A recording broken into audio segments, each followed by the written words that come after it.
오늘 전 여러분과 함께 갈라디아서 2장 20절 말씀을 가지고 십자가 신앙 이와 같은 제목으로 함께 말씀의 은혜를 나누기를 원합니다. 제목을 한번 따라해 주시기 바랍니다. 십자가 신앙. 십자가 신앙.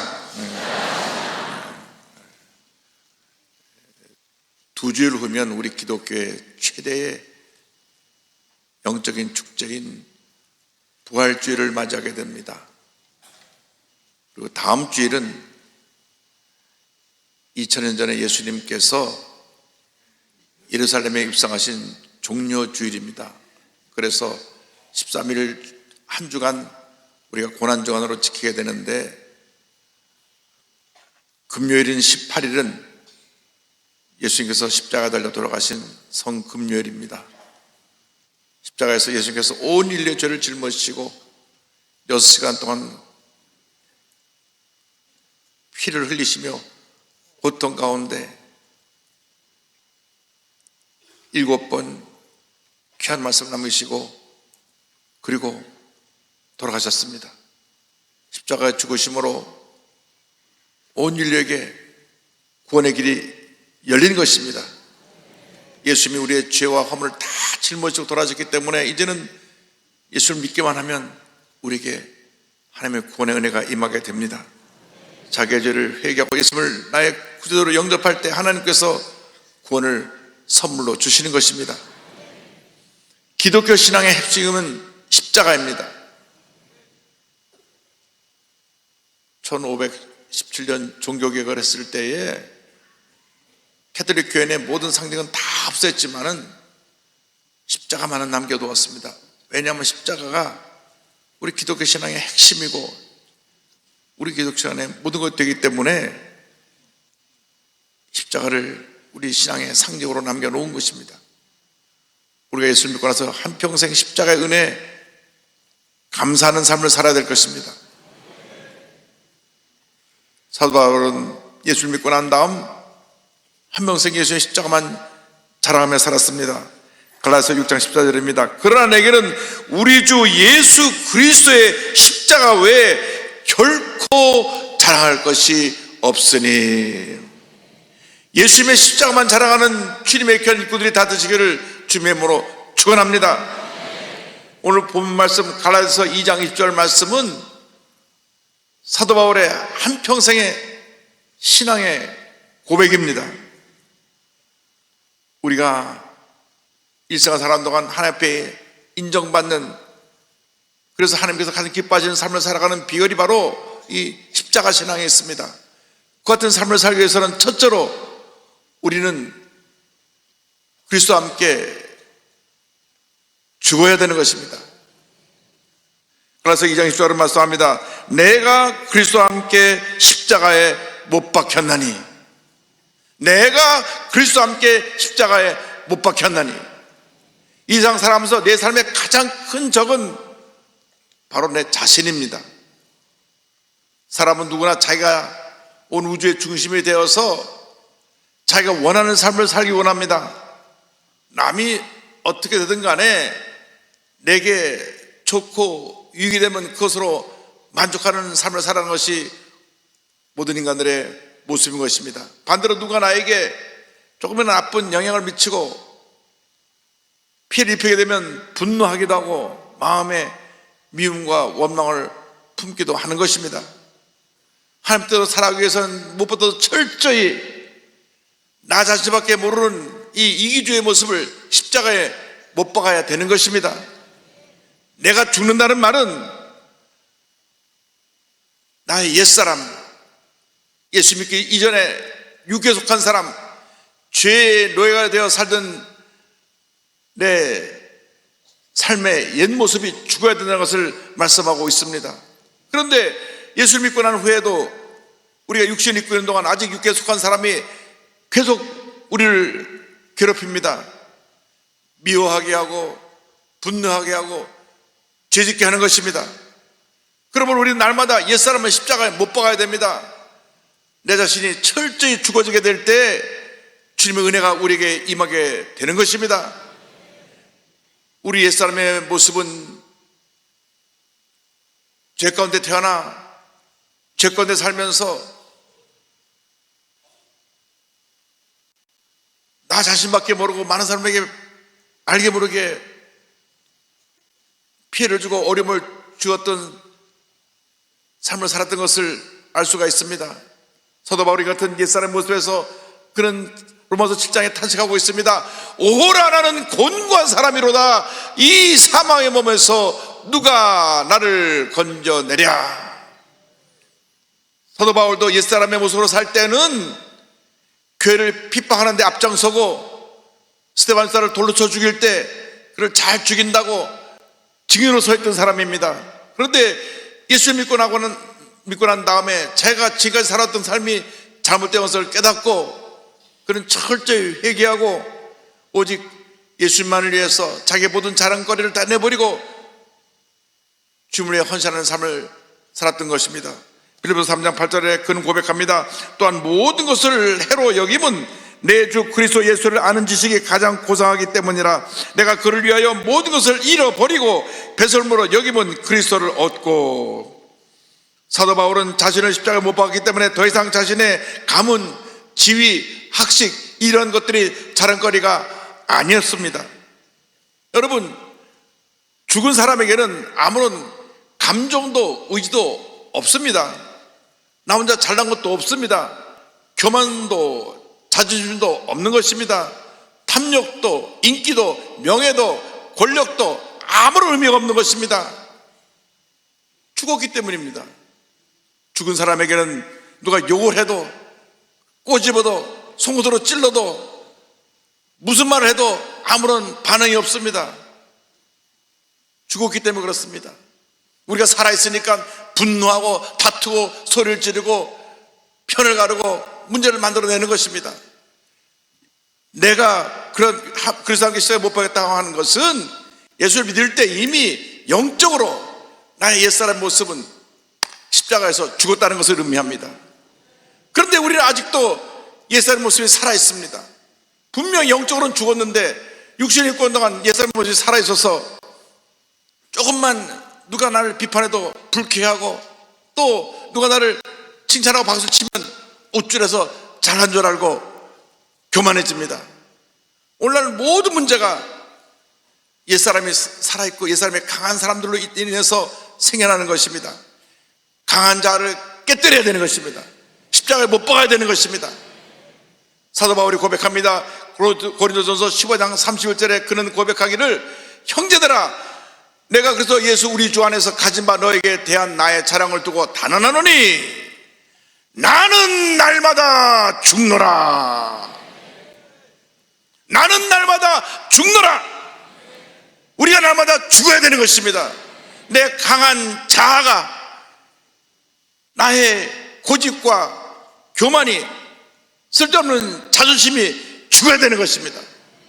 살아있으니까 우리는 자꾸 많은 문제에 휩쓸려서 미워하고 분노하고 다투고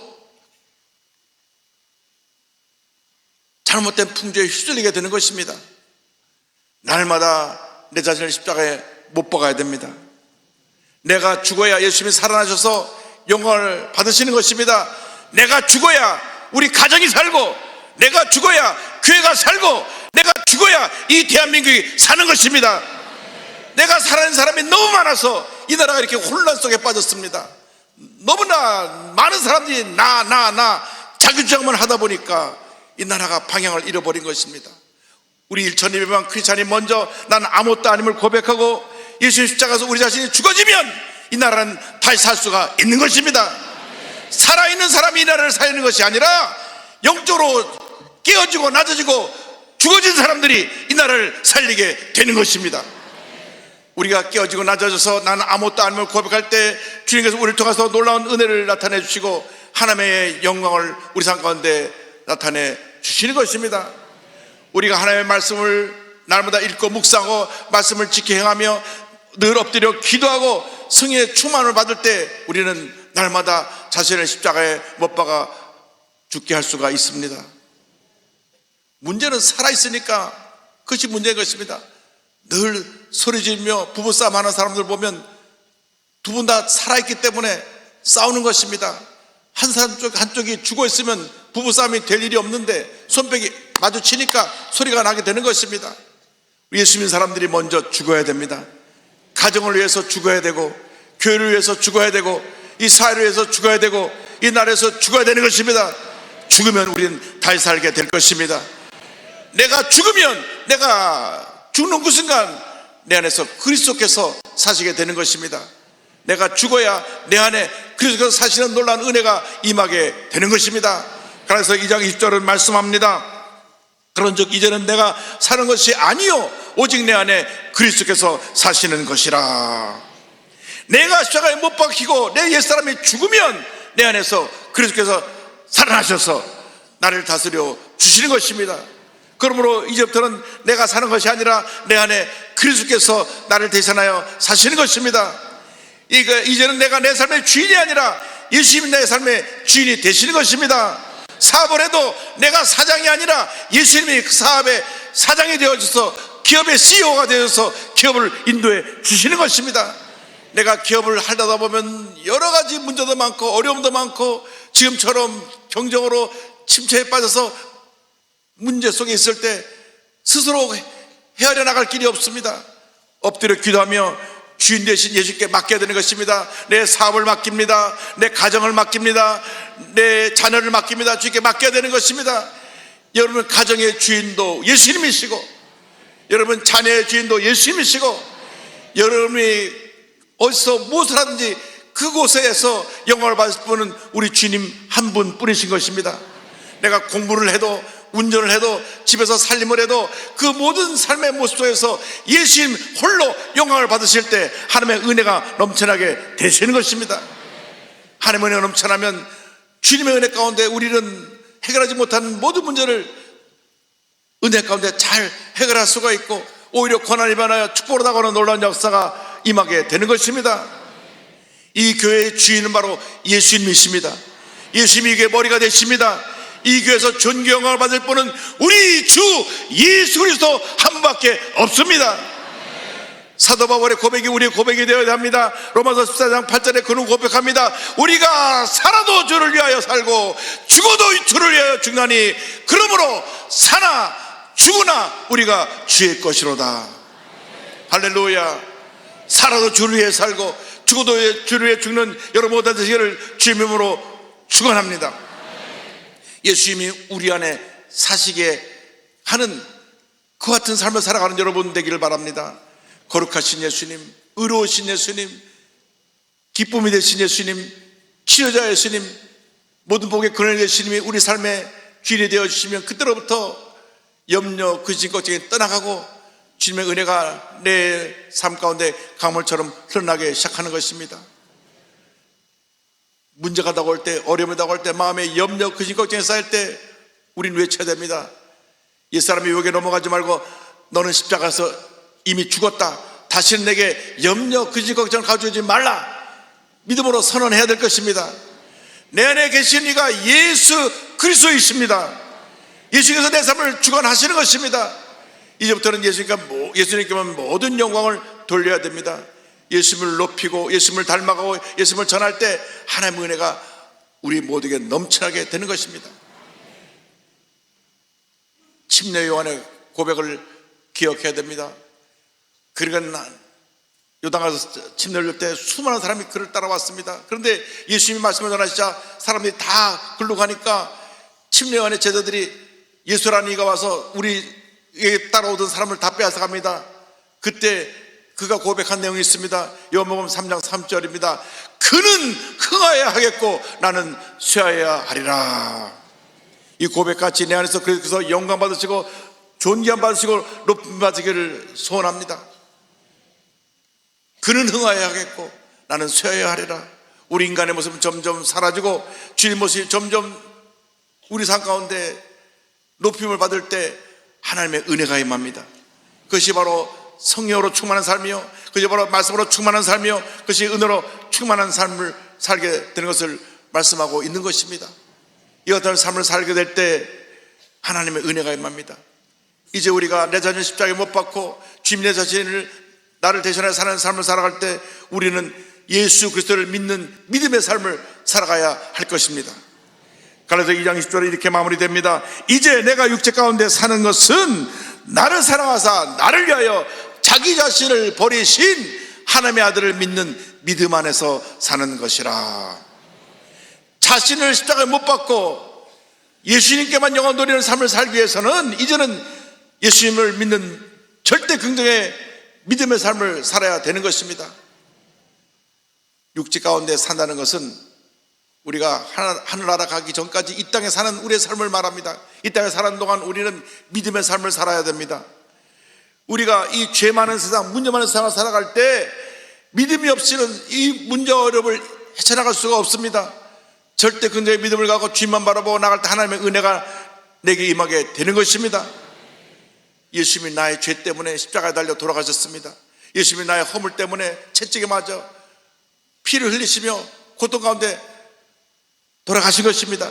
이 십자가 사건이 내 믿음의 근본이 되어야 합니다. 예수님 십자가의 은혜를 감사합니다. 감사합니다. 감사합니다. 주님의 은혜 감사하며 주님을 기뻐하고 주님 경우 드리는 믿음의 삶을 살아갈 때 하나님의 은혜가 임합니다. 주님의 놀라운 역사가 나타나게 되는 것입니다.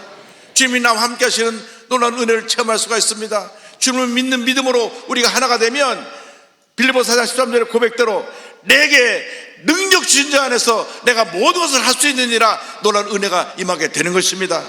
이것이 바로 믿음의 삶입니다. 내게 능력 주신 자 안에서 예수 그리스도 안에서 내가 모든 것을 할 수 있느니라.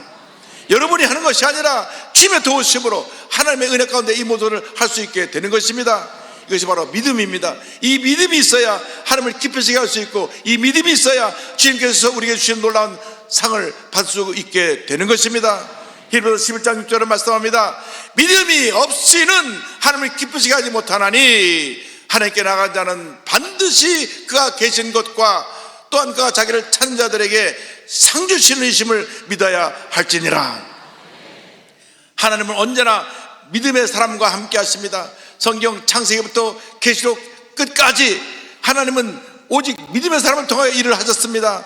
불신앙의 사람, 늘 부정적이고 비판적이고 남만 물고 뜨는 사람하고 일하신 적이 없습니다. 하나님은 절대 긍정, 절대 감사의 사람들과 함께 일을 하시고 놀라운 일을 이루신 것입니다. 우리는 믿음의 사람이 되어야 됩니다. 믿음의 사람이 될 때 하나님의 은혜가 임합니다. 이 믿음의 기초가 예수 그리스도의 사랑인 것입니다. 갈라디아서 2장 1절이 이와 같이 말씀합니다. 나를 사랑하사 나를 위하여 자기 자신을 버리신 하나님의 아들을 믿는 믿음 안에서 사는 것이라. 나의 믿음의 기초는, 나의 믿음의 근거는, 나의 믿음의 모든 것은 예수님의 사랑으로부터 출발하는 것입니다. 예수님의 십자가 사랑으로 출발하는 것입니다. 내가 죄인 되었을 때 나를 위하여 십자가에 달려 피로 돌아가신 그 예수님의 사랑이 내 삶에 은혜로 다가올 때 그것이 나의 믿음의 기초가 되어서 예수님의 사랑에 근거하여 주님 안에서 승리하는 삶을 살 수 있게 되는 것입니다. 누가 우리 위해서 이렇게 희생하셨습니까? 누가 우리 위해서 우리 죄를 대신 죽어줄 수가 있습니까? 오직 예수님만이 우리의 죄를 위해서, 우리의 허물을 위해서 십자가 달려 돌아가신 것입니다.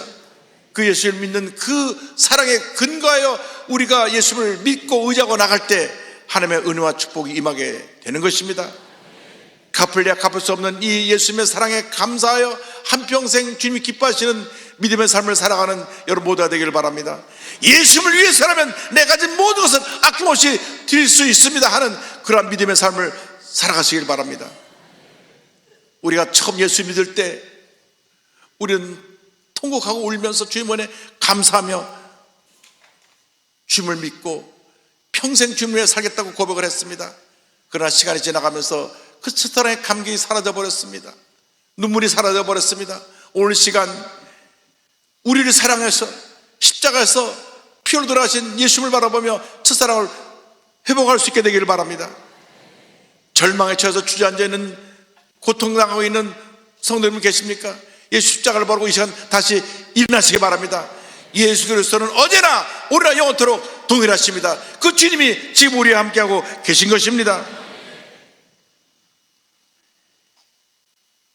부인이 모든 것 제껴놓고 교회를 나가다 보니까 좀 잘못된 데 빠진 것이 아닌가 해서 부인을 뒷조사하느라고 교회 따라 나왔다가 예수 믿고 목사가 된 분이 있습니다.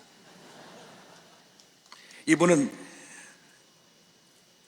조정민 목사님이신데 MBC 기자, 뉴스데스크 앵커 등으로 25년 동안 언론인으로 살아왔던 그분입니다.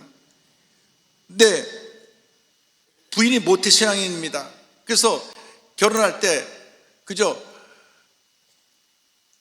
부인만 모르느라고 교회 가겠다고 말을 해놓고 결혼하고 나서는 교회 교자에게도 부끄러지 못하겠습니다.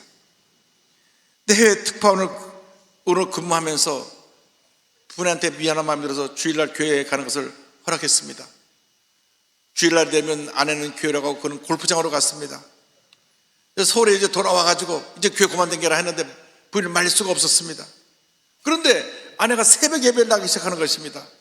아내는 저혈압이라 새벽 일어나지 못하는데 새벽에 되면 벌떡벌떡 일어나서 교회를 가니까 아내가 뭐 이상한 데 빠진 게 아닌가 화도 나고 또 궁금도 했습니다. 어느 주일날 아침에 교회 옆에 골프 연습장에 갔는데 그날따라 한 달에 한 번씩 있는 정규 휴일입니다. 집으로 돌아가다가 정말 아내가 교회에 있는지 확인해 보려고 교회에 들어갔습니다. 교회에 들어갔다 큰 충격을 받았습니다. 설교가 끝나고 사람들이 기도하는데 여기저기서 알 수 없는 말로 막 기도를 하는데 야, 여기 이상한 데 왔구나. 내 아내가 이런 곳에 발을 들여놨더니 큰일 났다 싶어서 집에 돌아와서 그래 갈 데가 없어 그런 이상한 데를 다니냐고 사람들이 너도 뭐 숭얼숭얼 이상한 소리를 하는데 그거 나지 말라고. 근데 부인이 아무런 답을 하지 않았습니다. 대응을 하지 않았습니다. 말로 부인을 설득할 수 없었기 때문에 내가 기자니까 이 교회를 취재해가지고 이 교회에 문제가 있는 걸 나날이 파헤쳐서 내 아내를 이 이단에서 끌어내야 되겠다. 그래가지고 이제 교회에 고발을 하려고 와서 앉아 예배 듣는데 가만 설교 들어보니까 설교 말씀 구구절절 옳은 말만 하고 있는 거예요. 참 말은 바른 말을 하는데 그런데 예배 도중에 이게 정신 나간 사람처럼 술 취한 사람처럼 손도 번쩍번쩍 들고 이게 노래 부르는데 왜 손을 들고 난리냐. 이 사람들 단단히 미쳤구나. 그래서 이제 네 번째 교회 나오는 날 제가 앉아있는데 찬송이 흘러나오는데 너 예수께 조용히 나가 내 모든 짐 내려놓고 찬송이 흘러나오는데 자기도 모르게 눈물이 굴굴 쏟아졌어요. 너무 놀랐습니다. 이거 왜 눈물이 왜 날리냐. 옆에서 그걸 지켜보고 있던 부인이 막 남편이 우는 것을 보고 감동해서 눈물 흘리고 있었습니다. 알고 보니까 1년 전부터 구역 식구들하고 자기 변화되라고 같이 예수 믿으라고 기도를 했던 것입니다. 그래서 교회 고발거리를 찾으려고 왔다가 눈물 흘리고 창피해서 그날로 자진 철수를 하고 이제 교회 가서 고발하는 거 취재하는 거 그만둬야 됐다. 그런데 아내가 월요일 날은 좀 일찍 들어오세요. 일찍 들어보니까 목사님 와 계세요. 나 이게 또 목사님 불러갖고 이제 못한 취재를 이제 목사님하고 담판자였다 했는데 목사님 먼저 말씀을 하시고 난 다음 내가 하는 걸 따라하세요. 그래서 엉겁게 따라하다 보니까 나는 죄인입니다 시작해갖고 아멘까지 끝냈습니다. 결정을 해버린 거예요. 그 순간 내가 지금 항복문서에 사인한 것이구나. 내가 졌구나. 내가 내 인생의 주인이 아니구나. 그러나서 그날부터 성경을 읽기 시작합니다. 도대체 이 사람들이 믿는 예수가 누구고 도대체 이 성경에 우리에게 전하는 말씀이 뭔가 5번을 성경을 읽었는데도 이해가 안 돼요. 그래서 현대는 성경도 읽고 어린이 성경도 읽고 한해는 성경도 읽고 그 성경을 읽는 가운데 성경이 진리라는 걸 깨닫게 됐습니다. 성경은 진리면 모든 인생의 답이 성경 안에 있다는 사실이 인정되고 믿어지게 됐습니다. 할렐루야. 그는 고백합니다. 젊었을 때 어떻게 세상을 바꿀 수 있을까 해서 20대에는 세상을 바꾸려고 세상에 나가서 돌을 들었고 데모대에 있었고 30대에는 아내를 바꾸려고 부인을 향한 눈초리를 들었고 40에는 자녀들을 위해 자녀를 바꾸려고 매를 들었는데 예수를 만나고 난 다음 비로소 바뀌어야 될 사람이 자신인 것을 깨닫게 됐습니다. 25년 동안 MBC에서 기자와 앵커 CEO로 그가 지나다가 53세 신학교에 가고 57세 목사 안수를 받고 62세에 교회를 개척해서 복음을 전하고 있는 베이직 교회 조정인 목사의 간증인 것입니다. 할렐루야. 그는 고백합니다. 제가 생각하는 잘 사는 것은 나보다 남을 잘 되게 하는 삶입니다. 연약하고 부족한 사람을 말없이 도와주는 것, 형제나 자매가 기뻐하는 것을 함께 기뻐하는 것, 소외된 사람들에게 이웃이 되어주는 것, 사실 이것이 정상적인 삶입니다. 비정상의 세상 질서를 거슬려 정상의 질서를 회복하는 것이 그리스도인에게 주어진 책임이기도 합니다. 날마다 십자가 은혜를 청하며 신의 삶을 살아가는 여러분 모두 되시기를 주님으로 축원합니다.